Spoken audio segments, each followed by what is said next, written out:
Good morning. It's your daily dose of complete health with your local chiropractor, Patrick Hogg. I wanted to ask a couple of questions. Why is it that certain people just randomly start developing symptoms? And why is it that one person in a group will get sick, yet all the people around them will not? And why is it that one twin can develop a chronic problem, but the other one is completely fine? Why is it that one of our spines degenerates much faster than the other? Now, I'm currently reading a book, and I love being challenged in my thoughts and opinions. However, chiropractic really looks at three main principles of health. And I'm currently reading a book called Why We Get Sick. Why We Get Sick. And it's amazing how close this book is aligned with chiropractic principles. It's amazing how aligned this book is with chiropractic principles. Well, what is Why We Get Sick all about? Well, why we get sick is about how our lifestyle factors can affect our endocrine system. Now, for those of you that don't know what the endocrine system is, it's one of our hormonal systems that helps us to regulate certain parts of our body. Now, one of the key factors in the endocrine system is stuff like glucagon, insulin, etc. So we're looking at our body's ability to manage stuff like our blood glucoses and our blood oxygen levels, etc. That would all be considered the hormonal changes from the endocrine system. Now, this gentleman within the book, Why We Get Sick, is looking at insulin's role in people's overall health.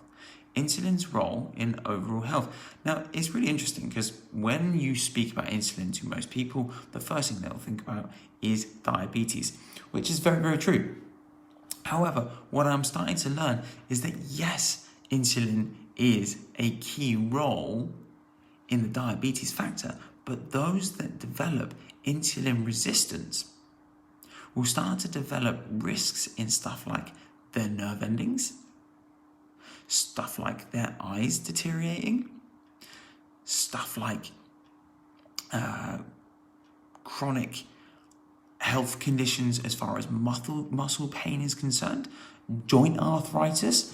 So what we've started to see is that yes, the endocrine system and insulin is there for our diabetic control, but actually, interestingly, by giving people more insulin or drugs and allowing for that insulin sensitivity to stay there, what we're actually allowing is other areas to start to dysfunction as well. Really, really interesting. So what he's basically explaining in the book is all the different systems. Now he's just starting to explain all the different things that will start to cause insulin resistance. Now, obviously, one of the key factors with insulin resistance is our diet. But other things that will massively affect people's insulin resistance is their volume of exercise, because actually exercising uses stuff like glucose and sugars in your blood directly into the muscles, so that we actually use them and burn them for energy. And so your body then has to produce less insulin to be able to kind of store that blood glucose. Now, as a rule of thumb, keeping those blood glucose levels down and keeping your insulin levels down is, for most people, very good for the longevity of their health. But there are some other really key factors that he's now talking about, stuff like the toxins and chemicals in our environment. So even something as simple as cigarette smoking and even e-cigarettes have been shown to change people's insulin sensitivity. The combustion from cars and air pollutants have been shown to actually change people's ability to metabolize insulin. So what we're starting to see is exactly what I start teaching in my health classes, which is when someone wants to improve on their physical health overall, we have to look at 3 factors: complete physical, mental, and social well-being.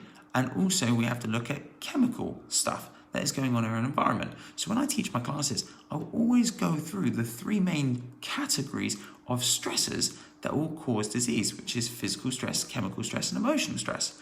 And actually what I'm now learning is in this book, How We Get Sick, is insulin's role in that process. So all the stuff that I've been teaching to my clients has been right, but I've maybe not known the exact reason why all of these different areas are going wrong, which is why when you see someone that's had chronic diabetes, they will start to develop different issues, like they will start to develop sores on their legs, they'll start to develop heart disease or high blood pressure, they'll start to develop stuff like neuropathy, so they get numbness and pins and needles in their legs.